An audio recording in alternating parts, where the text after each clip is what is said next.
ഹ്രസ്വമായ ദുന്യാവിലെ ജീവിതത്തിൽ നാം ഓരോരുത്തരും കഷ്ടപ്പെടുന്നത്, പ്രയാസപ്പെടുന്നത്, നമ്മുടെ താല്പര്യങ്ങൾ പോലും മാറ്റിവെച്ച് നാം നമ്മുടെ സമയങ്ങൾ കണ്ടെത്തുന്നത് ആഖിറ വിജയത്തിന് വേണ്ടിയാണ് എന്നതാണ് ഒരു വിശ്വാസിയെ മറ്റുള്ളവരിൽ നിന്ന് വ്യത്യസ്തനാക്കുന്നത്. നാം വ്യത്യസ്തപരമായ കർമ്മങ്ങൾ നമ്മുടെ ജീവിതത്തിൽ നാം ചെയ്യുന്നുണ്ട്. പക്ഷേ അതിൻ്റെ എല്ലാം ആത്യന്തികമായ ലക്ഷ്യം ആഖിറ വിജയമാകുമ്പോഴാണ് നമ്മുടെ ഈ ദുന്യാവിലെ ജീവിതം മനോഹരമായി തീരുന്നത്. വിശുദ്ധ ഖുർആൻ സ്വർഗീയ സൗകര്യങ്ങളുടെ മനോഹാരിതയെക്കുറിച്ച് നമ്മോട് വാചാലമാകുമ്പോഴും നരകത്തിന്റെ ഭീകരമായ ഒരു മുഖം നമ്മളെ തുറന്നു കാണിക്കുന്നുണ്ട്.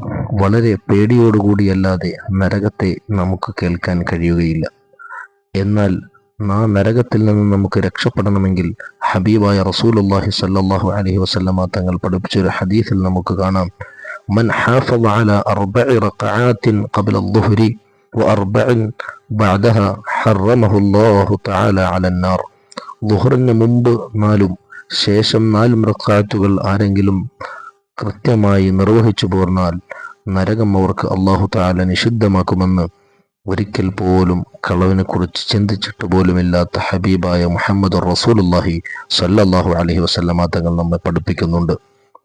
ളുഹറിന് മുമ്പുള്ള 4 റകഅത്തുകൾ മുത്തനബി സ്വല്ലല്ലാഹു അലൈഹി വസല്ലമ തങ്ങൾ ഉപേക്ഷിക്കാറില്ലായിരുന്നുവെന്ന് ഇമാം ബുഖാരി റളിയല്ലാഹു അൻഹു റിപ്പോർട്ട് ചെയ്യുന്നുണ്ട്. നമ്മുടെ ജീവിതത്തിൽ ഫർളുകൾക്ക് പുറമെ ഇത്തരം സുന്നത്തുകൾ കൂടി നമ്മുടെ ജീവിതത്തിലേക്ക് ചേർത്ത് വെക്കണം.